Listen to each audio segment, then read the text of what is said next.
I won't let you take her from me. I'll die before I give up my daughter, Emily screamed, clutching little Sophie to her chest.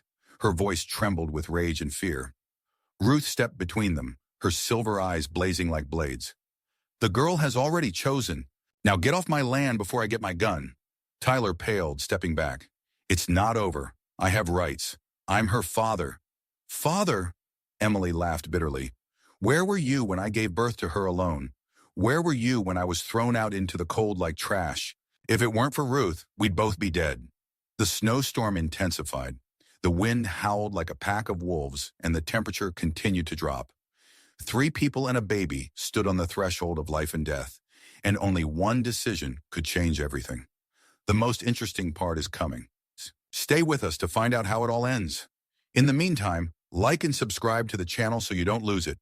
The Montana snow fell in relentless torrents, turning the world around her into a blur of white. At a deserted bus stop on the outskirts of Helena, 17-year-old Emily Sullivan stood alone.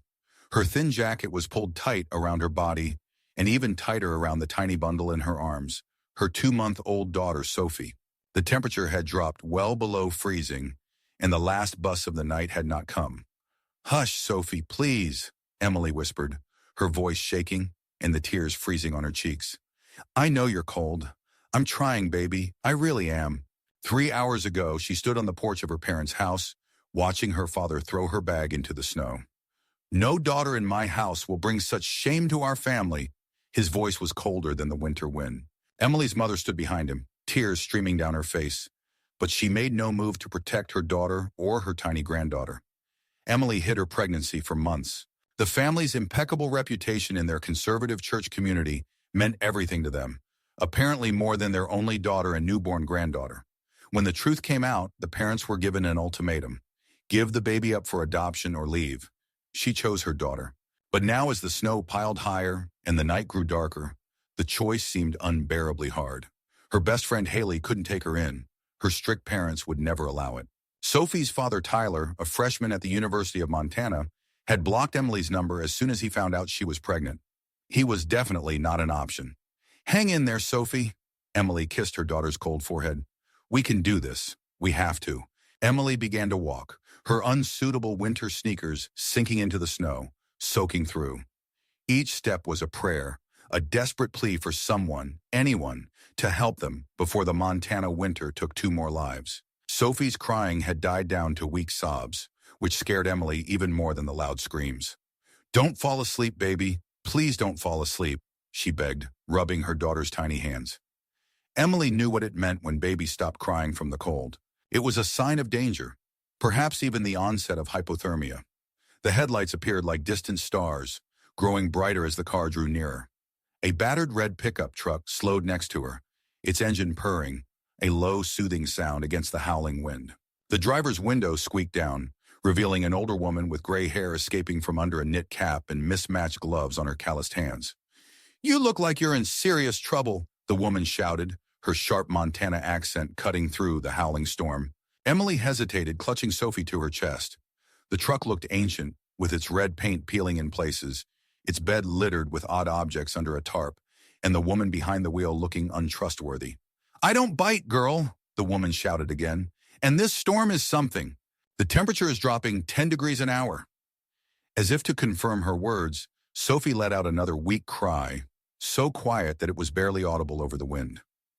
I'm Ruth Blackwell, the woman introduced herself, her voice softening at the sound of the baby's cries. That little thing won't last an hour in this weather. Ruth was right, and Emily knew it. Her legs were numb from the cold, and she trudged through the snow to the passenger door. When she opened the door, she was met with a blast of warmth from the heater and a strange view of the truck's interior. The dashboard was covered with little figurines, carved animals, antique dolls with glass eyes and crystals hanging on strings. The backseat was piled high with books, papers, and... Emily blinked in disbelief, a stuffed eagle sitting on a cardboard box. Ruth raised an eyebrow. Are you coming in or not? I can't heat all of Montana. Emily climbed inside, settling in with Sophie in her arms. The truck smelled of pine and tobacco, and something earthy she couldn't quite place. Where are you headed? Ruth asked, turning on the radio. Emily's voice broke off. I don't know. Ruth studied her for a long moment. Her eyes, a piercing pale blue, almost silver, like the winter sky, glittered behind her wire-rimmed glasses. That means there's no home. Emily shook her head, tears welling up in her eyes again. Not anymore. Ruth nodded as if confirming something to herself, then returned her attention to the road. The windshield wipers were struggling fruitlessly against the snow. I have a ranch 20 miles outside of town. Nothing special, but it's warm. You can wait out the storm. Emily should have been scared. Every warning about strangers screamed in her head. But when Sophie's tiny fingers curled around her thumb, seeking warmth, what choice did she have? Thank you, she whispered. Ruth snorted. Don't thank me yet. You haven't seen where I live yet. The drive was mostly silent, save for Ruth muttering to herself or the truck whenever it made suspicious noises. The headlights pierced the snowstorm, illuminating a world that had become a ghostly white outline. They turned off the main road onto a barely visible trail that wound through dense forest. You won't hurt us? Emily finally asked, voicing her fear. Ruth laughed out loud. Baby, if I wanted to harm you, I would have left you at that bus stop. Nature would have done everything for me. She looked at Sophie. Besides, I don't hurt children. I never have and I never will. There was a weight to her words, a story that made Emily believe her. The ranch suddenly appeared between the trees. Its windows glowed with a warm light. From the outside, it seemed small, a simple wooden house with a steep roof to keep the snow out. Smoke curled from a stone chimney. Welcome home, Ruth announced as she parked the truck. Getting from the car to the house was an adventure in itself. The snow was knee-deep.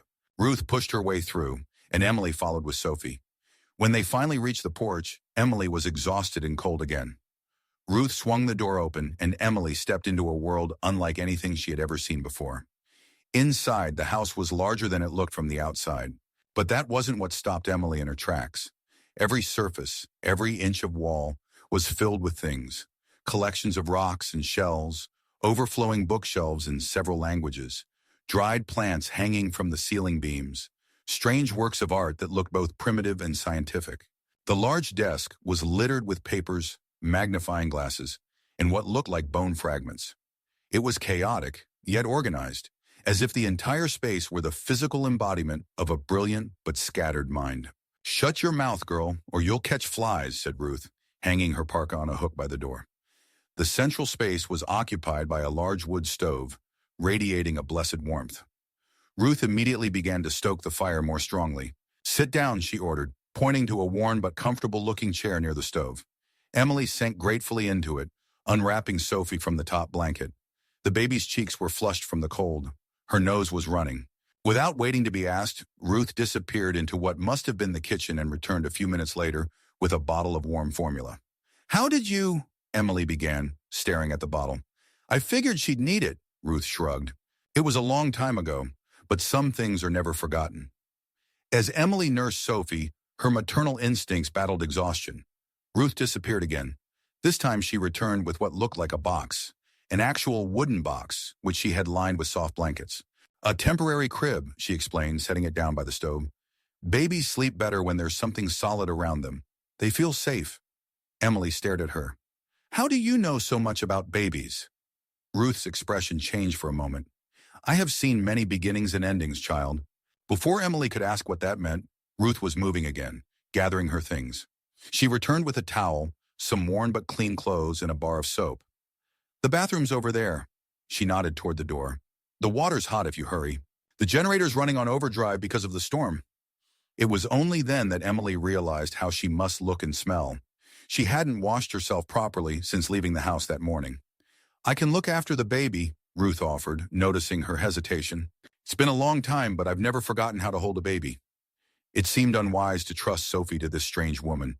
And yet there was something reassuring about Ruth, a competence in her movements, a directness in her eyes that suggested she had seen life and knew how to cope with its difficulties. Her name is Sophia, Emily said carefully, handing the now calm child over to Ruth's arms. Sophie, Sophie, Ruth repeated softly, settling herself in the chair Emily had just vacated. Hello, little flower Sophie. The shower was heavenly. The hot water washed away not only the physical dirt, but some of the emotional baggage of the day. When Emily emerged, dressed in borrowed clothes that were too big but incredibly soft, She found Ruth softly singing to Sophie an old folk song about mountains and rivers that Emily had never heard before. "There's food on the table," Ruth said without looking up. "Nothing special, soup and bread." Emily didn't realize how hungry she was until she started eating. The soup, some kind of hearty vegetable dish with barley, tasted better than anything she'd ever tasted. As she ate, Emily took a closer look at the house. One wall was covered entirely with photographs, mostly of Ruth in various remote locations. Always alone, often with scientific equipment. She looked younger in the photos, but just as focused, just as present. Another thing caught her eye: a small door, different from the door to the bathroom or, presumably, Ruth's bedroom. It was painted blue and had a handwritten sign that read, "Sarah's room, do not enter." "Who is Sarah?" Emily couldn't help but ask. Ruth's hands paused for a moment as she adjusted the blanket around Sophie in her makeshift crib. "It's none of your business," she replied, her voice suddenly flat. "You'll sleep there tonight," she added, gesturing to the couch in the corner. "I'm behind that door. I'm a light sleeper, so call if you need anything." The abrupt change of topic was obvious. Sarah was not up for discussion. As Ruth prepared for bed, moving about the house with the efficiency of long-established habits, she stopped at Emily's temporary sleeping place. "Just until the storm passes," she said, though something in her eyes, a knowing look, suggested it would last longer. "The forecast says this weather will last 3 days. Maybe more." "Thank you," Emily said again, genuinely grateful, despite the strangeness of the situation. "I don't know what we would have done if you hadn't stopped." Ruth's expression softened slightly. "Get some sleep, girl. Tomorrow is a new day." Later, as Emily lay on the unfamiliar bed, listening to Sophie's soft breathing and the howling wind outside, she wondered what twist of fate had brought them here. The day had begun with her world crumbling, but now they were safe, warm, and seemed to have found the only person strange enough to take in a young mother and baby in the middle of a snowstorm without question. Just before she fell asleep, Emily's gaze slid back to that blue door with the warning sign. Who is Sarah, and what brought Ruth Blackwell, a woman who clearly had a knack for babies, to live alone in the Montana wilderness, surrounded by scientific specimens and memories? The night dragged on forever. Emily woke up to Sophie's screams around 3 in the morning. To her surprise, Ruth was already at the crib picking up the baby. "She's got a fever," Ruth said, placing her palm on Sophie's forehead. "Nothing serious, but we need to bring it down." Emily's heart sank with fear. "Does she need a doctor? A hospital?" Ruth shook her head. "We're not going to get anywhere in this storm. But don't panic. Babies get fevers. That's their body's way of fighting back. I know what to do." She drew Sophie a warm bath, adding something that smelled of mint. "It helps open up the airways." Emily watched as Ruth's steady hands gently supported Sophie's head as she bathed in the minty water. The baby seemed to relax, his cries fading to a soft whimper. "Where did you learn all this?" Emily asked, struck by the older woman's calm confidence. "Life teaches, dear," Ruth replied, not taking her eyes off Sophie. "Natural remedies work if you know how to use them. Modern medicine has its place, but people survived for thousands of years before antibiotics." After the bath, Ruth wrapped Sophie in a fresh blanket and gave her some warm herbal tea. "It's safe for babies," she assured Emily, noticing her concern. "Mild chamomile tea, just a little. It'll help her sleep and bring down her fever." To Emily's surprise, Sophie did indeed fall asleep soon, her breathing more even and her cheeks less red. Ruth sat down next to her in the rocking chair, holding Sophie's small hand in her old fingers. "Sleep," she told Emily. "I'll look after the baby." "You need to rest too," Emily countered, but Ruth only shook her head. "Sleep is a luxury that old people value less and less. I'll have plenty of time to sleep when the storm is over." Despite her fear for her daughter, Emily felt her eyes closing. The last thing she saw before falling asleep was Ruth's profile against the fire, her watchful eyes following Sophie's every breath. The morning brought new worries. The snowstorm continued, and although Sophie's temperature had dropped, Emily noticed that her supply of formula was running low. She voiced her concerns to Ruth, who was preparing breakfast on a primitive stove. "I only have enough for one feeding," Emily said, checking her bag. I didn't plan. Not many people plan to be thrown out into the cold," Ruth said dryly. She opened a cupboard and pulled out a tin. "Dry milk, not ideal for a baby, but you can dilute it a little and add a little honey for nutrition." It'll do for now. You have everything, Emily marveled, as if you were preparing for our arrival. Ruth shrugged. I live in the wilderness.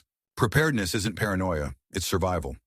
After breakfast, while Sophie slept peacefully, languid with warm milk and herbal tea, Ruth offered Emily to help with the housework. I don't run the hotel, she said, holding out a mop. Everyone works here. Together they cleaned the house, and Emily was surprised to learn that the strange collections had a purpose. The rocks were geological specimens. The dried plants were used in medicine and research, and the bones belonged to Rocky Mountain animals that Ruth had studied for years. Are you a scientist? Emily asked as they placed the samples on the shelves. She was. Depends on who you ask, Ruth replied, carefully arranging the stones by color and size. Professor of ecology at the University of Montana for 20 years, left early to pursue her own research. What research? The impact of climate on ecosystems, changes in plant cycles, animal migrations. Ruth gestured to her desk. I've been documenting this for 3 decades now. Changes that used to take centuries now happen in decades. Back then, no one wanted to listen.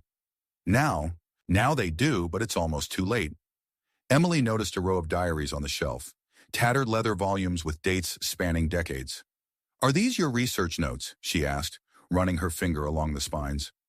Ruth nodded. Partially. Observations, thoughts, data.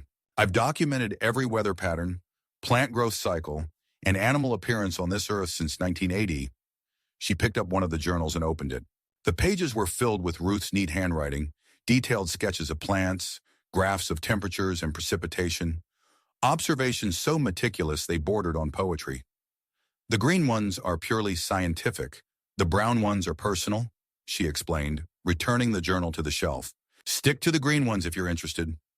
By midday, the storm had died down a bit, enough for Emily to look out the window and see the outline of a barn and a corral. Several horses were huddled together for warmth under the shelter. You have horses, she said in surprise.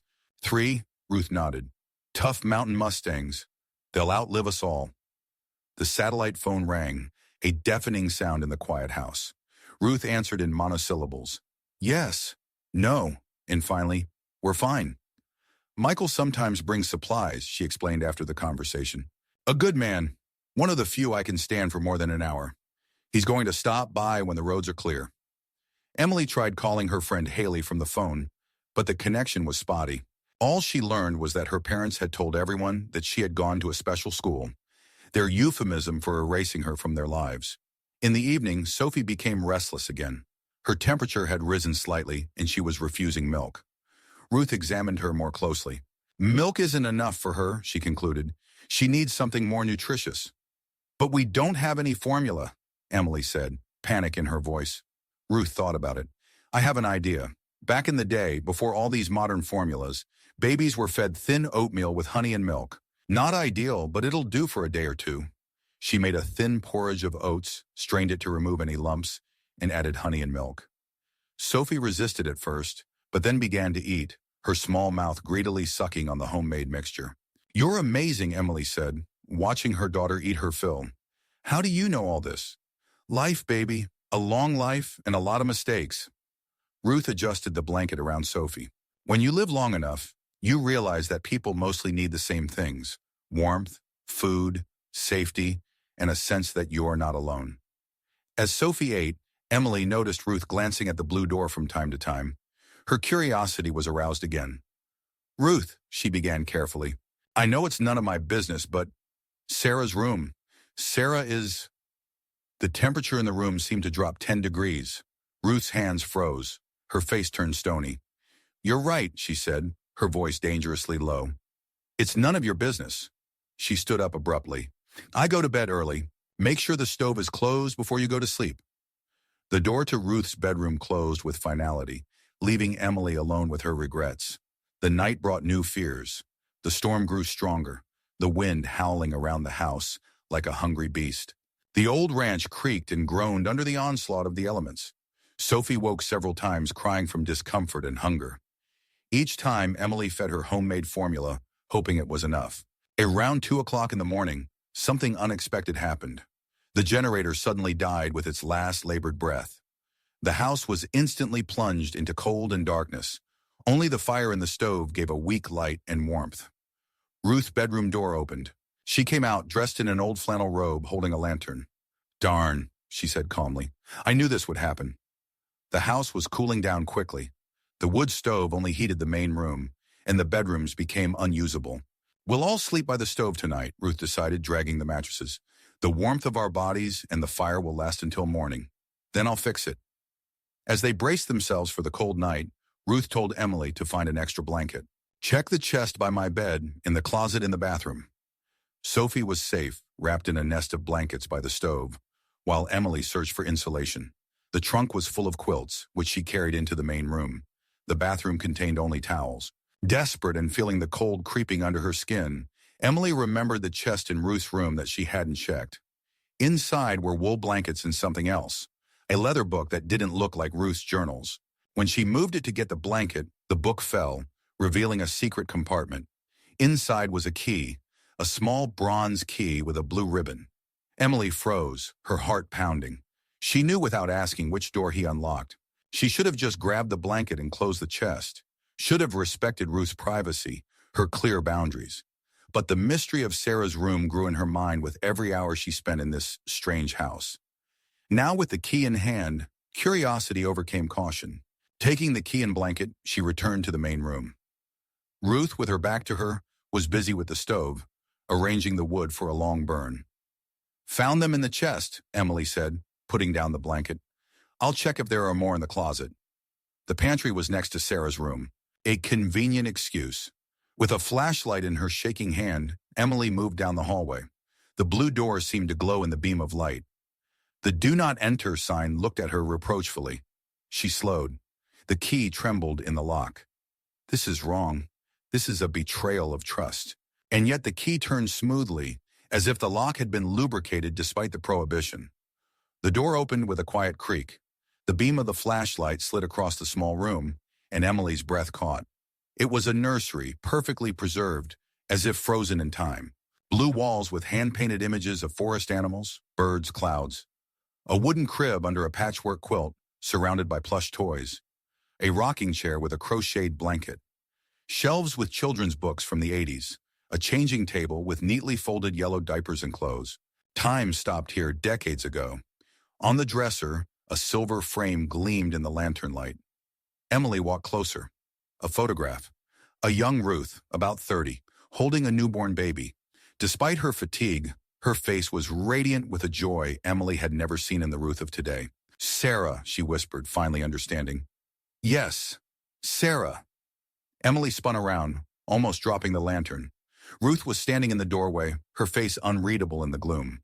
Emily braced herself for anger, for fury at the intrusion, but there was something worse on Ruth's face. A deep, bone-deep sorrow. "I'm so sorry," Emily began, the words catching in her throat. Ruth raised her hand. "Already done." She entered the room as if it were a sanctuary. Her fingers slid along the crib railings, adjusted the teddy bear, straightened the blanket. Automatic gestures that spoke of 1,000 such visits. "You had a daughter," Emily said quietly. Ruth nodded, taking the photograph. "Sarah Grace Blackwell, born July 14, 1986. 3 hours of labor. 7 pounds exactly." Her voice became distant. "She had my eyes, but my father's smile, although he never saw it." "I'm really sorry," Emily repeated, feeling like words were useless. "You shouldn't have come in here," Ruth sighed, sinking into the rocking chair. The weight of memories seemed to press her into the seat. "But maybe it's time. Secrets have a way of floating up, like bubbles under ice." In the main room, Sophie gave a soft groan. Emily glanced around, torn between her daughter and Ruth's story. "Go," Ruth said. "Check her out. I'll be there soon." Sophie slept peacefully, unaware of the adult's drama. Emily adjusted the blanket, threw some wood into the stove, and waited. Ruth came out a few minutes later, carrying a photograph. She looked older than ever. "I was 34, she began without preamble. "A promising academic career, a position at the university. I studied the ecosystems of the Rocky Mountains. Fieldwork in the summers, teaching and publishing in the winters." Her voice was even, as if she were reading from a diary. "I wasn't married and didn't want to, but I wanted a child." She looked up. It was the 80s. Single mothers by choice were not accepted, especially in academia. Women were still struggling to be treated as scientists. Having a child without a husband meant the end of a career. "And what did you do?" Emily asked quietly. "I had a colleague, a brilliant biologist, a good friend. We had an agreement." She ran her finger along the frame. "When I got pregnant, he made it clear he didn't want to participate. I was fine with that. I didn't tell anyone at the university who the father was. I wore loose clothes, scheduled fieldwork for later in life. I took time off in my 8th month, ostensibly for a book." Her fingers tightened around the frame. "I came here. This ranch belonged to my grandfather. I renovated it, prepared the nursery, read every book on childbirth. And then," her voice trembled, "on a July night, cold despite the season, Sarah was born." "You gave birth to her here? Alone?" Emily couldn't hide the horror in her voice. Ruth nodded. "Not the smartest decision, in hindsight, but I was stubborn, confident I could handle it." A ghost of a smile flickered across her lips. "She proved me wrong from the first contractions. Taught me that some forces of nature cannot be resisted, only submitted to." The stove crackled. Sparks flew up the chimney. The wind howled outside, creating an eerie backdrop to this revelation of long-buried pain. "We had 3 wonderful years," Ruth continued. "I went to a small college where no questions were asked. We lived in town for weeks, came back for weekends. Sarah blossomed. She spoke in full sentences before she was 2, knew the names of a dozen mountain plants, and could distinguish bird calls." Her voice wavered. She took a deep breath. "The winter she was 3, we came here for Christmas. A storm similar to the one that brought you to my door came up. Sarah developed a cough that quickly got worse. By the 2nd day, she had a high fever. I tried everything. Cool baths, herbal teas, medicine from the medicine cabinet." Emily felt a chill that had nothing to do with the generator not being on.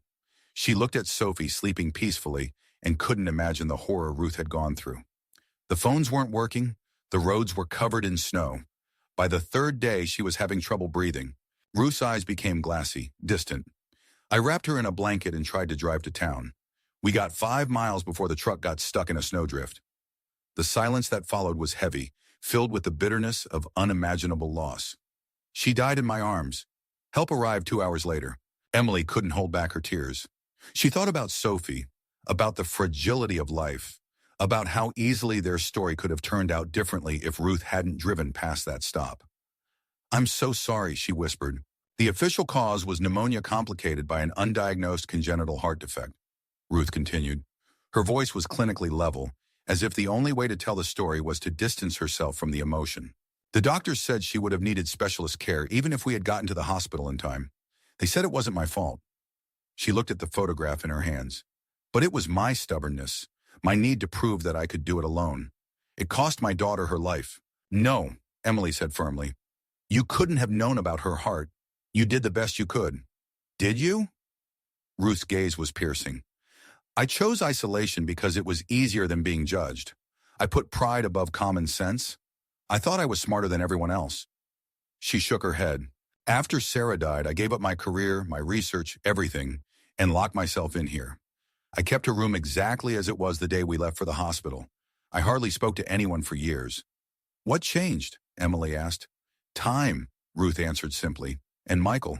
His family has been here for generations. He started bringing supplies after he found me half-starved one winter, kept me from disappearing entirely. Eventually, I began exploring again, on my own terms, outside the academic system. Found purpose in documenting the changes this land has made." She carefully placed the photograph on the table next to the mattress. "But I never let anyone into Sarah's room, never said her name out loud, until tonight." Emily carefully reached out and covered Ruth's hand with hers. To her surprise, Ruth didn't pull away. "Maybe she sent us to you," Emily suggested quietly.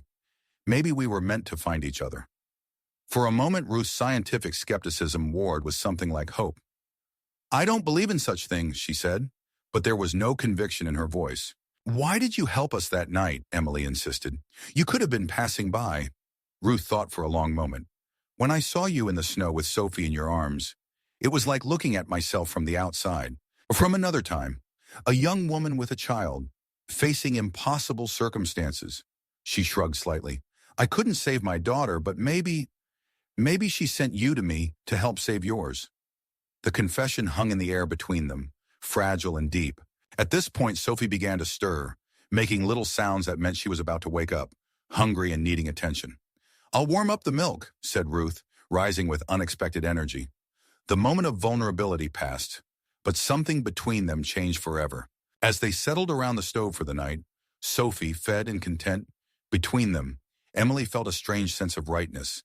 They were an unlikely trio, a teenage mother, a grieving scientist, and a child born into uncertainty. And yet they fit together. "What now?" Emily asked in the near darkness. The question covered much more than just immediate plans. "I'll fix the generator tomorrow," Ruth replied practically. She paused, considering. "And then we make a choice. Better than I ever did before." It wasn't a promise, but as Emily drifted off to sleep, warmed by the fire and the presence of these two creatures who had become her unexpected family, she felt something she hadn't felt since the day she found out she was pregnant. Hope. Outside, the storm slowly died down. The wind died down to a quiet moan, and inside, three souls found each other against all odds. Early morning brought an unexpected sound, the roar of a snowmobile approaching the house. Ruth, already awake and working on the generator, looked out the window. "It's Michael," she announced, wiping her hands on her jeans. "Sooner than I expected." She opened the door, letting in a cold gust of wind and a tall man in his 50s, dressed in heavy winter clothes. He had the weathered, lined face of a native Montana man and a calm, confident demeanor. "Ruth," he nodded, shaking snow off his jacket. "I decided to check on you once the road started clearing. The storm was worse than predicted." His gaze fell on Emily, sitting by the stove with Sophie. His eyebrows rose, but he didn't look too surprised. "And you must be the guest Ruth was talking about when she called." His deep voice was warm as he removed his gloves in greeting. "Michael Redfern. I teach at the city school when I'm not delivering supplies to the hermits in the woods." "Who are you calling a hermit?" Ruth growled, but without any real anger. "Did you bring coffee? 2 packs of dark roast like I asked for?" "And something else you'll like," Michael smiled, pulling out not only coffee, but also a small stuffed polar bear from his backpack. "For the little one. My wife insisted." Sophie, tucked into the makeshift carrier Ruth had made, stared at the toy with interest. "Your wife has good taste," Emily said, genuinely touched. "Thank you." As they unloaded the supplies, Michael and Ruth fell into a familiar ritual, moving around each other with the ease of long acquaintance, communicating with half words and knowing glances. "I brought some formula," Michael said, handing Emily some cans. "Ruth said you needed it, and some diapers. I hope they're the right size." "More than," Emily replied gratefully. "I don't know how to thank you. I can pay. I have some money." Michael waved his hand. "Neighbor to neighbor. That's how they live in the mountains." Over cups of hot coffee, which Ruth called almost acceptable, Michael shared the news from the city. The storm had been the worst in years, causing power outages and damage. Schools were closed for a week. "The community center still serves as a shelter for those without power," he mentioned, watching Emily closely. "There are resources there for people who need temporary help." The message was clear. Emily and Sophie had options if they wanted to leave. Before Emily could respond, Ruth interrupted abruptly. "The girl and her child will stay here until they decide what to do next. She doesn't need shelters and social workers poking their noses into her affairs." Michael raised an eyebrow. "That's very generous of you, Ruth." "It's practical," she countered. "I have space. She helps with the housework. The baby's no problem." A wave of relief washed over Emily, but it was quickly replaced by uncertainty. Ruth was offering shelter, but was that what was best for Sophie? Living in the wilderness with an eccentric old woman was not the most stable environment for a baby. Yet in those 2 days she had learned more about practical baby care from Ruth than from all the parenting books she had secretly read. And beneath Ruth's gruff exterior was a genuine kindness. "If you're sure we're not a burden," Emily began cautiously, "we'd appreciate staying for a while, until I can make a proper plan." Ruth nodded as if the matter was settled. Michael watched this exchange closely. Before leaving, he pulled Emily aside while Ruth laid out the supplies. "Ruth rarely lets anyone into her life," he said quietly. "Then she sees something in you and your daughter." He smiled slightly. "Was she kind to you, despite her harshness?" "Very," Emily nodded. "She saved us, not only from the cold, but also, I don't know how to explain it." His gaze slid to the mysterious blue door, then back to Emily. "Be patient with her. There are old wounds there." After Michael left, promising to return the next day with news of the weather and roads, Ruth returned to fixing the generator. By lunchtime, the house had power again, albeit intermittently. "You know," Ruth said, wiping her hands after work, "if you want to contact your parents, the phone works better now." Emily was surprised by the offer. "Do you think I should?" Ruth shrugged. "It's not up to me. But sometimes people need time to process the shock. Maybe they're worried." "They threw me out into the cold with a 2-month-old baby," Emily recalled bitterly. "Yes," Ruth nodded, "and it's unforgivable. But you know, I've done unforgivable things too. Out of pride, out of fear. Sometimes people regret it too late." Emily thought about it. Part of her missed home, despite everything that had happened. They were her parents, the only family she had ever known. "Maybe later," she finally said. "Not today." Ruth nodded without insisting. Something unexpected happened that afternoon. As Emily was giving Sophie a bath, using a tiny tub Ruth had improvised from a kitchen basin, there was a knock at the door. Ruth, armed with the old rifle she kept behind the door, opened it carefully. On the porch stood a young man of about 20 with windblown brown hair and a frightened expression on his face. "I'm looking for Emily Sullivan," he said, shifting from foot to foot. "I was told she might be here. I'm Tyler Anderson." Emily's heart stopped when she heard a familiar voice from the other room. Sophie's father, the man who blocked her number when she told him she was pregnant.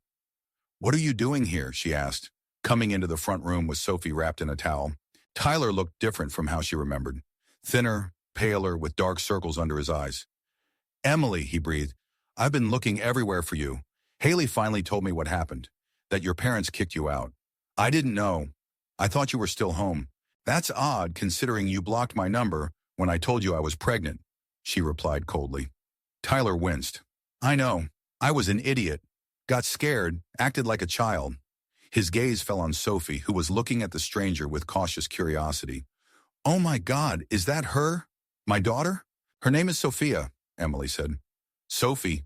She's 2 months old." Can I hold her?" he asked uncertainly.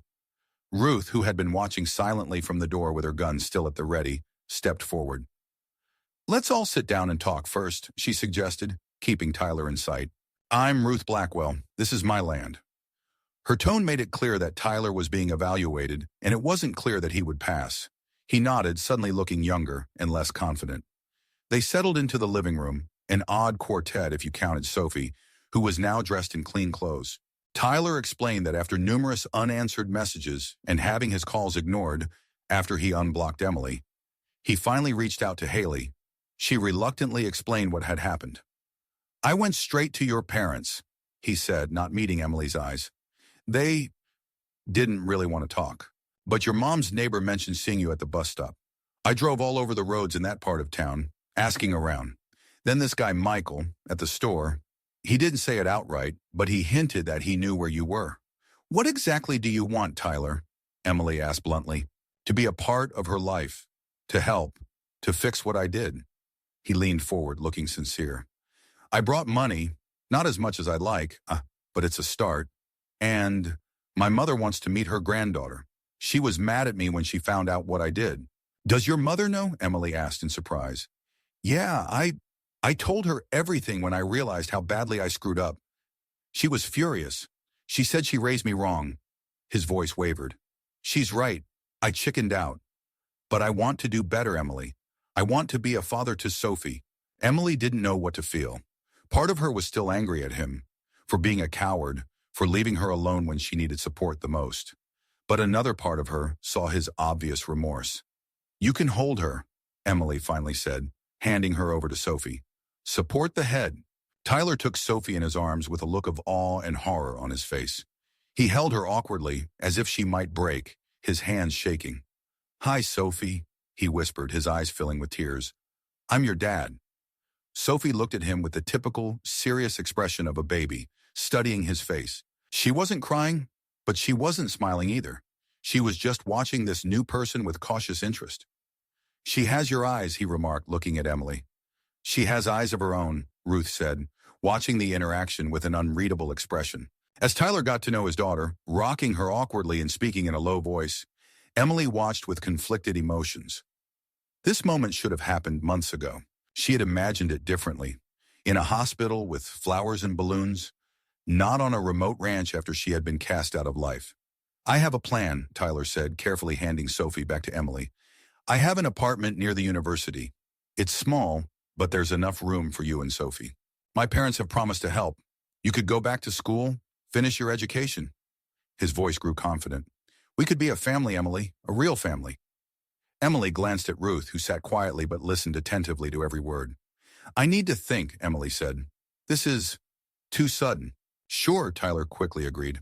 I understand. But know this, I'm serious. I'm not leaving again. Before Emily could answer, there was another knock on the door. Everyone froze. Ruth, who had just begun to relax, tensed again. Her hand twitched toward her gun, but she held back. When she opened the door, Emily's parents were standing on the porch. Her father, a tall man with a graying beard, looked tense and unsure. Her mother, a thin woman with chestnut-colored hair, pulled back into a tight bun, had clearly been crying. Her eyes were red and puffy. Emily? The mother called, peering into the house. Are you there? Emily froze, holding Sophie. The last time she saw her parents, her father was throwing her things into the snow, and her mother stood silently, letting it happen. What are you doing here? Emily asked, approaching the door. Her voice was deliberately cold, but inside she was trembling. We were looking for you, the father replied. His voice was not as confident as usual. We were worried. Worried? Emily repeated with a bitter laugh.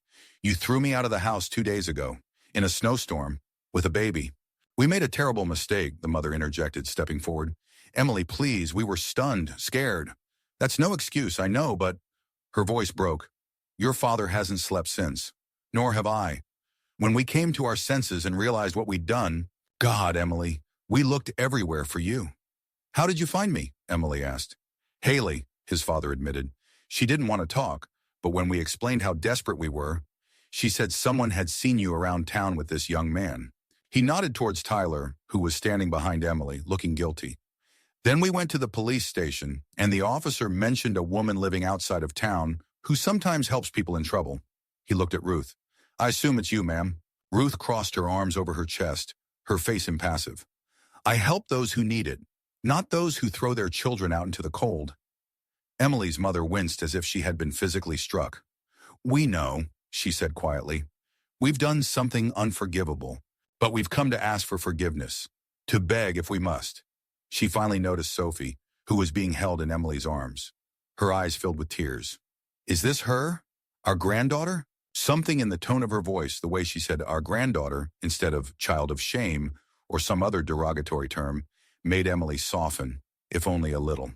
Her name is Sophia, she said, stepping forward. Sophie. The mother held out her trembling hands. Can I hold her? Emily hesitated. Just 2 days ago, this woman had watched in silence as she was thrown out of the house. But the look on her mother's face, full of remorse and longing, touched something in her heart. Keep your head up, Emily said, handing it over carefully to Sophie. Her mother received the baby with a trepidation that left no doubt of her feelings. Tears flowed freely down her face. She's beautiful, she whispered. Emily, she's perfect. Emily's father approached cautiously, peering over his wife's shoulder. His stern face softened. She has your nose, he remarked, smiling slightly. Just like when you were a kid. There was a strange tension in the room. Ruth stood to the side, watching the family drama unfold with an expression Emily couldn't read. Tyler looked unsure, as if he didn't know if he should be a part of this moment. We want you to come home, Emily's father said, looking up from his granddaughter. You and Sophie. We've got everything ready. A crib, clothes. The room is waiting for you. His voice became pleading. Please, Emily, give us a chance to make things right. And then what? Emily asked, crossing her arms. Will you still be ashamed of me in front of the church? Lie about me to your friends? What changed except your conscience? The mother and father exchanged glances. We've already talked to the pastor, the mother said. We told him everything. About you, about Sophie, about how terrible we were. And what did he say? Emily asked skeptically. He said we'd forgotten the most important commandment, the father answered quietly, to love one another. He said a Christian family never abandons its own in trouble. Ever. His voice wavered. He was right, Emily. We were so concerned with what others thought that we forgot about the only thing that really mattered, our daughter and her baby. The confession hung in the air, sincere and painful. "Hey," Tyler interjected, stepping forward. "I want to be part of the solution too. Sophie and my daughter." Emily's father looked at him in surprise, as if he had only just now become fully aware of his presence. "Are you the child's father?" he asked with some sharpness, returning for a moment to his previous tone. "Yes, sir," Tyler replied, straightening up. "And I want to take responsibility." "Now?" Father raised an eyebrow. "And not 9 months ago, when you found out you were pregnant?" Tyler blushed. "I made a mistake, a terrible mistake. But I'm here to fix it." "So are we," Emily's mother interjected. "We're all to blame." The room grew tense. 3 different people, 3 different visions of Emily and Sophie's future, all demanding her attention and forgiveness. "I think," Ruth's calm voice broke into the standoff, "that Emily needs time to think things through. No pressure, no drama." She walked over and carefully took Sophie from Emily's mother's arms. "The baby needs a diaper change and a feed. The adults need to calm down." Her tone brooked no argument. She handed Sophie back to Emily and gently pushed her toward the bathroom. "Take care of your daughter. I'll look after the guests." When Emily was alone with Sophie, she could hear muffled voices coming from the main room. Ruth was speaking in a low, urgent tone. Her parents were responding more softly, and Tyler seemed to be listening more than talking. As Emily changed Sophie's diaper, she felt her mind spinning in a whirlwind of conflicting emotions. Her world had been turned upside down several times in the last 2 days, from the desperation at the bus stop to the warmth and safety of Ruth's strange house, and now these sudden appearances from the past. "What should we do, Sophie?" she whispered, fastening the clean diaper. "Where should we go?" Sophie blinked her big eyes, then yawned, completely unfazed by the drama unfolding around her. When Emily returned to the main room, the atmosphere had changed. Everyone was seated at the table, with mugs of tea or coffee in front of them. The conversation seemed calmer, although the tension was still palpable. "Emily," Ruth said, gesturing to an empty seat, "we've had a little talk. I think everyone needs time. Your parents and Tyler have agreed that pressuring you now won't help." She cast a stern glance at each of them, as if reminding them of the agreement they had reached. "We just want you to know that you have options," Emily's father said, more gently than before. "The house is open to you and Sophie whenever you're ready." "And my apartment too," Tyler added. "Or we could find another solution. Together." "In the meantime," Ruth said firmly, "Emily and Sophie will stay here, where they are safe and warm." Nobody objected. Emily's mother looked up, her eyes full of tears. "We just want to be a part of your life again, honey. And Sophie's. Somehow. Anyway." It was a moment Emily had never expected. Her proud parents asking for a second chance. Part of her wanted to forgive immediately, to run into their arms and return to the life she knew. But another part remembered the cold of that night, the fear for Sophie's life, the rejection she had felt. "I need time," she finally said. "I can't just forget or pretend it never happened." "We understand," nodded the father. "And we're not asking you to forget. Just give us a chance to prove that we can change." As the guests were about to leave, Emily's mother paused to take another look at Sophie. "She's as beautiful as you were at that age," she said, lightly touching her granddaughter's cheek. "I'm so sorry, Emily. So sorry I wasn't there from the beginning." Emily didn't respond, but allowed the tender moment to take place. Tyler was the last one to leave. He lingered at the door. "I'm serious, Emily," he said. "I'm not leaving again. I'll come back every day if I have to. I want to know my daughter. And I want to know what it means to be a family." Emily nodded, not trusting her voice. Once all the cars had left, the house was quiet. Ruth quietly busied herself with preparing dinner, chopping vegetables with amazing precision. "Thank you," Emily finally said, "for everything, for not letting them push me around, for giving me space." Ruth shrugged slightly. "No one should make important decisions under pressure, especially ones involving children." Her hands hovered over the cutting board. "Do you believe them? Their remorse?" Emily thought about it. "I don't know. They seem sincere. But 2 days ago they were so sure they were doing the right thing by throwing me out." "People can change," Ruth said thoughtfully, "when they face the consequences of their actions. The question is whether they've changed enough." She returned to the cutting. "And Tyler, what do you think of him?" "He never wanted a child," Emily sighed. "He told me it would ruin his future. And now he says he wants to be a father. I don't know if I can trust such a sudden change. Fear makes us cowards, Ruth said philosophically, but regret can make us heroes. Or think we're heroes. She put the vegetables in the boiling water. But you know what's most important? What you want for you and Sophie. Not what they want, but what you need. Emily looked up, surprised by the question. What do I want? Yes, Ruth nodded, without regard for expectations, traditions, or guilt. If you could create the perfect future for the two of you, what would it be? It was a question Emily had never asked herself. From the moment she found out she was pregnant, she had been reacting to circumstances, trying to survive, adapting to other people's expectations. But what did she want? I want to finish school, she began slowly. Maybe go to college. I've always been interested in biology, you know. Before all this, I was thinking about veterinary science.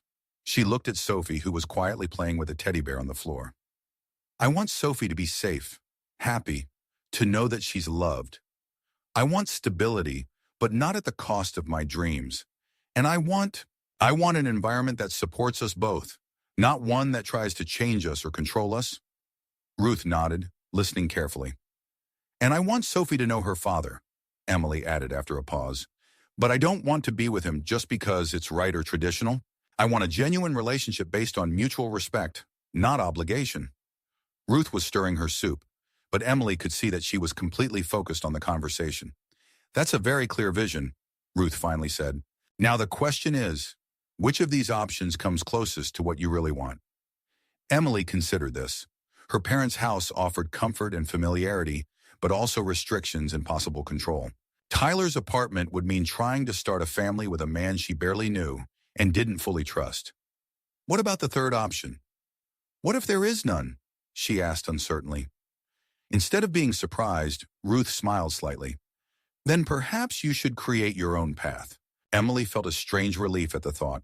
Her own path, not the one her parents expected, not the one Tyler had envisioned for them, but something unique, something she had created. The evening passed quietly. They dined on soup that Ruth had made, and then settled down by the stove, watching the flames dance behind the glass door. Sophie fell asleep earlier than usual, exhausted by the emotional day. You know, Ruth said as they sipped their tea in silence, the university has a program for young parents. Study support, housing help, childcare. Emily looked at her in surprise. How do you know? Michael mentioned it. Ruth shrugged. His wife used to work with the program. They help people like you. Smart, capable young people who just need a little help getting started. Emily thought about it. It sounded almost perfect. The chance to get an education and still be a good mother to Sophie. But I still need a place to live, she noted. And I don't want to be dependent on my parents or Tyler. Ruth paused, then nodded decisively, as if she had made an important decision. I have a small house in Helena, she said, not far from the university. I haven't lived there for years, I rent it out. But the last tenants moved out a month ago, and I haven't found new ones yet. She looked at Emily. You could live there, temporarily until you get back on your feet. Emily was stunned. Ruth, I can't. That's too generous. Not generosity, but practicality, Ruth countered. The house is empty anyway. It would be better to have someone living there. We could agree on a nominal rent that would increase as you started earning money. Emily felt tears welling up in her throat. Why are you doing all this for us? You barely know us. Ruth stared into the fire for a long moment before answering. When she spoke, her voice was quiet, almost a whisper. When I lost Sarah, I thought the world had ended for me. In a way, it did. I stopped living, just existing, for years, for decades. She ran a hand through her hair. And then I saw you in the snow, desperately trying to save your baby, and something woke up. Like the part of me that had died with Sarah suddenly began to breathe again. Her silver eyes met Emily's. Maybe this is selfish of me. Maybe I'm just trying to fix what can't be fixed. But when I look at you and Sophie, I see the possibility of what could have been, and what else could be. Emily couldn't hold back her tears. You saved us, and not just from the cold. Likewise, child, Ruth replied softly. Likewise. Emily spent most of her sleepless nights thinking about her future and Sophie's. For the first time in a long time, she allowed herself to hope for an education, for a career, for a life she chose, rather than one imposed by circumstances or other people's expectations. The morning brought new surprises. Emily had barely finished feeding Sophie when she heard the sound of a car pulling up. She looked out the window and froze. Two cars were approaching the house. In the first were her parents, in the second, Tyler and an elderly woman Emily had never seen before. "They're back," she said to Ruth, who was already preparing breakfast. "And they're not alone." Ruth frowned. "I thought we agreed on time and space." Nevertheless, she wiped her hands and went to the door to greet the new visitors. Emily's parents came out first, their faces tense but determined. Behind them were Tyler and a woman Emily guessed was his mother. She was tall, with brown hair like her son's, and the same stubborn expression in her jaw. "Ruth," Emily's father nodded as they reached the porch. "Sorry for calling early, but we have news that can't wait." Ruth crossed her arms over her chest. "I'm listening." "Beth and I talked all night," he began, gesturing at his wife, "and we made a decision. We want to offer Emily and Sophie our full support," the mother put in. "Financial, emotional, whatever they need. So Emily can go back to school, get an education, be whoever she wants to be. At the same time," the father continued, "we understand that trust needs to be earned again. We're not asking her to come home or do anything against her will. We just want to be there, to help." Tyler stepped forward. "Me too. I've been talking to Mom all night." The woman next to him nodded. "I'm Elaine Anderson, Tyler's mother, and Sophie's grandmother, though I haven't had the honor of meeting her granddaughter yet." She looked straight at Emily, who stood in the doorway with Sophie in her arms. "I raised my son better than he did to you and the baby, and I'm going to make sure he does better." "Actually," Tyler interjected, looking more confident than he had yesterday, "I want to do more than just fix this. I talked to Emily's parents this morning, and we have a proposal." He took a deep breath.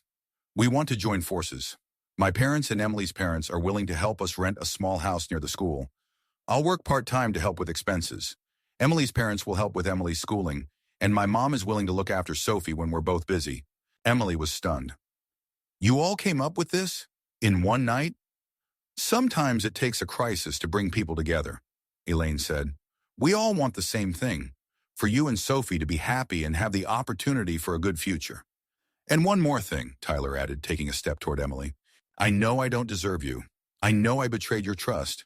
But I want to try. Really try. Not because it's the right thing to do or the traditional thing to do, but because I've never stopped thinking about you since the day you told me about the baby. I got scared and ran, but part of me always knew I'd made the biggest mistake of my life." He dropped to one knee right into the snow and took a small box out of his pocket. "Emily Sullivan, I know we are very young and have a long road ahead of us. I am not asking you to marry me right away, but I am asking for a chance to prove that I can be the man you and our daughter deserve. This promise ring is a promise that I will always be there, always support you, always try to be better. Will you accept it?" Emily froze, unsure of what to say. Her heart was pounding so hard it felt like everyone could hear it. She looked at the ring, a simple silver ring with a small stone. Nothing fancy, but sincere. Then she looked at her parents, who were watching with hope and remorse in their eyes. At Elaine, whose face was determined and ready to help. And finally at Ruth, who stood a little to the side, her face unreadable. "I don't know," Emily answered honestly. "It's so much, so fast. Yesterday I thought I had no one, and today you're all here, offering everything." She took a deep breath. "I'm grateful. I really am. But I need time, and I need to be sure that this isn't just an emotional moment that will pass once the shock and guilt subside." "Emily's right," Ruth suddenly interjected. "Big decisions aren't made in a day. Or two." She paused. "But I'm sure of one thing. This girl deserves better than what any of you have offered so far, including me." She turned to Emily. "I offered you a house in the city, and that offer still stands. But maybe Tyler and your parents' offer will give you more support, more opportunities." She took another step toward Emily and gently touched her hand. "The decision is yours. But know this, no matter what you choose, my door will always be open for you and Sophie. Always."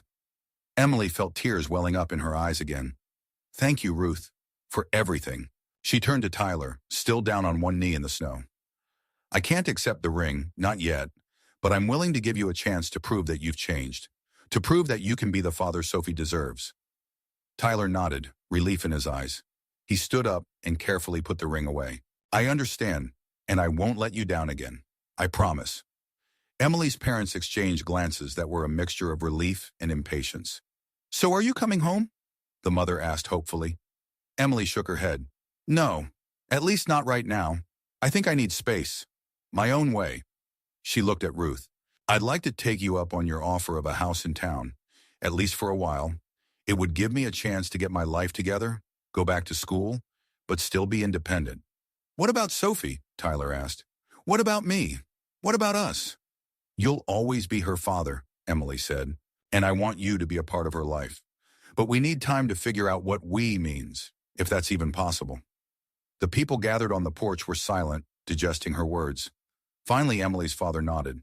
"It's only fair," he said. "We all screwed up when you needed us most. Now it's our turn to support you on your terms." "I can help with Sophie," Elaine offered, "when you're at school or need some time to yourself, and I'll make sure Tyler does his chores."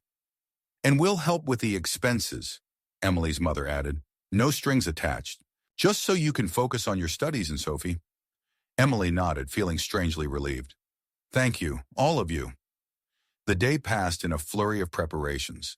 Emily's parents went home to gather her things and baby gear. Tyler and his mother went shopping for Sophie's essentials. Michael, who had arrived with news of cleared roads, volunteered to help move things to Ruth's townhouse. By evening, everything was ready. Ruth's house in Helena was a cozy two-story building on a quiet street, a 15-minute walk from Emily's school. It was simple but warm, with 2 bedrooms, one of which was perfect for a nursery. Once the last boxes had been brought in, and Sophie had been placed in the real crib Tyler and Elaine had bought, it was time to say goodbye. Emily's parents hugged her, promising to visit in a few days once she had settled in. Elaine kissed her sleeping granddaughter and whispered to Emily that she would stop by tomorrow to help with the baby while Emily prepared to go back to school. Tyler lingered longer than anyone, unsure of where he fit into Emily and Sophie's lives. "I'll come when you say," he said, "and do whatever needs to be done." "Thank you," Emily replied, standing in the doorway of her new home. "I think we have a lot to discuss, but not today." He nodded and, after a brief hesitation, leaned down to kiss her cheek. "Good night, Emily." Finally, only Emily, Sophie, and Ruth remained. "Are you sure you don't want to stay the night?" Emily asked the older woman. "It's too late to go back." Ruth shook her head. "Michael will give me a lift. Besides, this is your home now. You and Sophie need time to settle in your own way." She looked around the living room, where Emily's personal belongings were already standing. Photographs, books, a few toys for Sophie. "You know," she said thoughtfully, "when I bought this house, it was an insurance policy, a place I could escape to if the memories at the ranch got too much. But I never used it for myself. I just rented it out." She looked at Emily. "Maybe he was always waiting for you and Sophie." Emily didn't know what to say. Words didn't seem enough to express the gratitude she felt. "I'll visit you," Ruth promised, "and you can always come to the ranch whenever you want, especially in the summer. Sophie will love watching the horses." She turned towards the door, but then stopped and took a small package out of her pocket. "This is for Sophie," she said, handing it to Emily. "When she's older." Emily unfolded the fabric and saw a silver pendant on a chain. It opened like a locket. Inside was a tiny photograph. Ruth's daughter, Sarah, about 3 years old, smiling for the camera. "Ruth, I can't." "You can," Ruth said firmly. "I want her to know history, to remember that sometimes the most unexpected encounters can change everything, and that even in the darkest times, there is hope." She hugged Emily, tightly and decisively, like she never had before. "You can do this," she whispered. "You're stronger than you think." When Ruth left, Emily quietly closed the door and leaned against it, feeling both lost and found. The house was silent. Only the ticking of the clock and Sophie's soft breathing from the bedroom broke the silence. She walked to the window and looked out onto the street, where Michael was helping Ruth into his truck. The older woman turned and looked at the house, her silhouette sharp against the setting sun. She raised her hand in a final farewell, and Emily waved back. The future was still uncertain. Relationships with his parents had to be rebuilt slowly, step by step. Tyler had to prove that his promises were not empty words. School, work, caring for Sophie, all of it seemed like a huge mountain to conquer. But for the first time in a long time, Emily felt like she had the strength to make the climb, and that she wasn't alone. She returned to the nursery, where Sophie was sleeping peacefully in her new crib. Careful not to wake her, She hung the silver locket on the wall next to her. "Look, Sophie," she whispered. "It's Sarah. She brought us home." That night, as Emily was getting ready for bed, she heard the doorbell ring. Surprised by such a late visit, she cautiously approached and looked through the peephole. A middle-aged man in a police uniform stood on the porch. Emily's heart began to beat faster. What could the police want at this hour? She opened the door holding the chain. "Emily Sullivan?" the officer asked, his face serious and tense. "Yes, it's me," she replied, feeling fear tightening her throat. "I'm very sorry, Miss Sullivan, but I have bad news. There was an accident on the mountain road." Emily felt the world spin around her. "Accident? Who?" "The truck went off the road due to ice. The driver, Michael Redfern, is now in a hospital in a stable condition. But the passenger—" "Ruth," Emily breathed, already knowing the answer. The officer nodded. "Ruth Blackwell. She's seriously injured. The medics are doing everything they can, but it's a critical situation. She asked me to find you and bring you to her. She said you were family." Emily froze, unable to comprehend what she had heard. Just an hour ago, Ruth had been here, healthy and strong, and now she was between life and death. "My daughter," Emily muttered. "I need to call someone to be with her." "We can wait," the officer said understandingly, "but we must hurry." With shaking hands, Emily dialed the number. Not her parents, not Tyler, but Elaine, a woman she barely knew but who had promised to help. "Elaine, it's Emily. I need your help. Ruth was in an accident, and I have to go to the hospital. Can you stay with Sophie?" Less than 10 minutes later, Elaine was at the door, worried but determined. "Go," she said, hugging Emily. "I'll take care of Sophie, and I'll call your parents and Tyler." The drive to the hospital was a blur. Emily sat in the back of the police car, her hands shaking, and the horrific images of the accident playing in her head. "What happened?" she asked the officer. "How did it happen?" "It looks like there was ice on the turn," he replied. "The truck skidded and went through the guardrail. It fell about 30 feet. Michael was lucky. He was thrown out of the cab before it hit the ground, but Ms. Blackwell was still inside when the truck flipped." The hospital greeted them with bright lights and noise. Emily was led through the emergency room and straight into intensive care. On the way, she spotted Michael sitting in the hallway, with his head bandaged and his arm in a cast. He looked up, full of guilt and grief. "Emily, he began but couldn't continue. "It's not your fault," she answered automatically, although deep down a part of her wanted to scream, to blame, to find someone to direct the pain and fear at. The doctor, a tired, middle-aged woman, met them at the door of the intensive care unit. "Are you related?" she asked Emily. Emily faltered. Who was she to Ruth? A casual acquaintance? A temporary guest? "I'm her family," she finally said, repeating the words Ruth had relayed through the officer. The doctor nodded. "Miss Blackwell's condition is critical. Multiple fractures, internal bleeding, head trauma. We did everything we could, but—" She paused, her professional facade faltering for a moment. "She's holding on by sheer force of will. She said she wouldn't leave until she talked to you." Emily felt tears flow freely down her face. "Can I see her? Please." Ruth lay in a hospital bed, surrounded by monitors and tubes. Her usually energetic body looked small and frail under the white sheets. Her face was pale and bruised, and her right side was covered in bandages. "Ruth," Emily whispered, coming closer and gently taking her hand. "I'm here."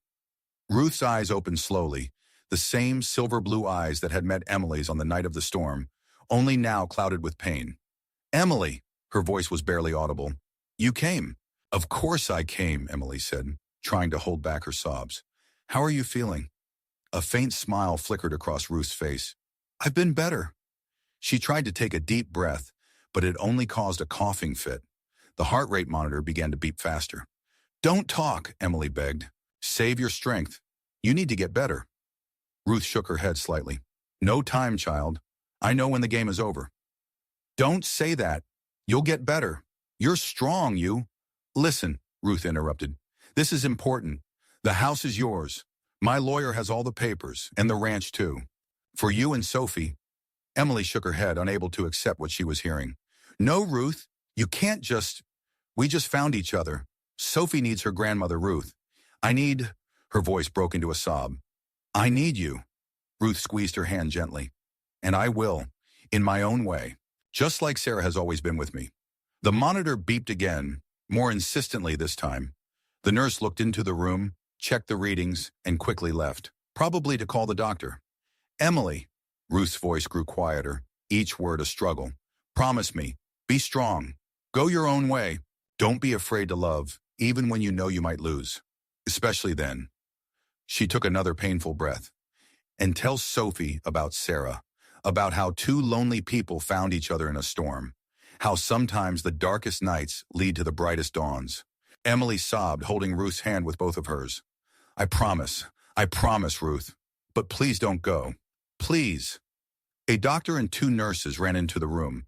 The monitor beeped more and more insistently.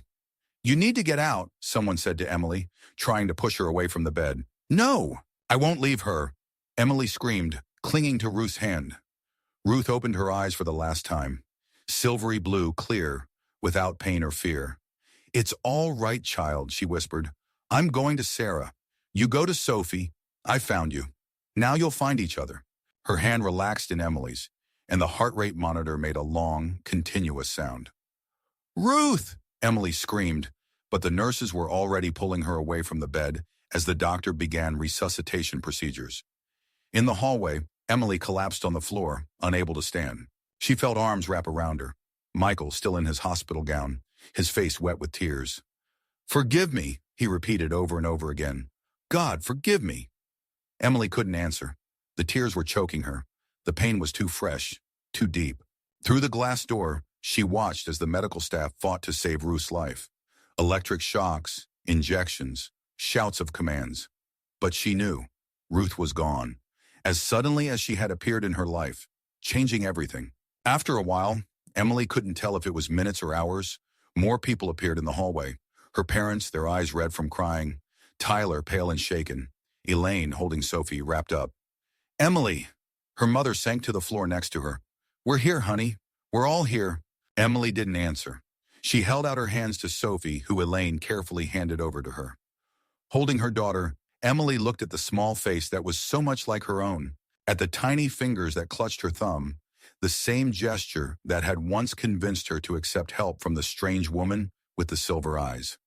Ruth found us in the storm, she whispered to Sophie, ignoring everyone else.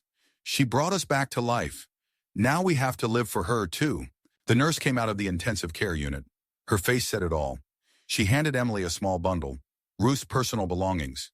Among them was an old worn key with a blue ribbon, the key to Sarah's room. Emily squeezed the key in her hand, feeling its weight, the weight of memory, the weight of promise. Tell me about Sarah, Tyler asked quietly, dropping to the floor next to her. And there in the hospital corridor, holding Sophie in her arms and the key in her palm, Emily began to tell a story about a young woman who dared to follow her own path, about the daughter she lost, about decades of loneliness and grief, and about a winter night when two lost people found each other in the storm. Not only was Ruth an ecology professor and Montana wildlife expert, but she was also a brave woman who embraced single motherhood at a time when society did not accept it. Her professional knowledge helped her save Sophie that night when the baby developed a fever. She saved us, Emily finished, looking at the baby in her arms, and we will always remember her. Sophie opened her eyes, clear and innocent and full of the future. And in their depths, Emily saw for a moment a glimmer of something familiar, a silvery blue light, like the one in the eyes of the woman who had changed their fate. Look, Sophie, she whispered, it's Ruth. She brought us home. Takas Harnier,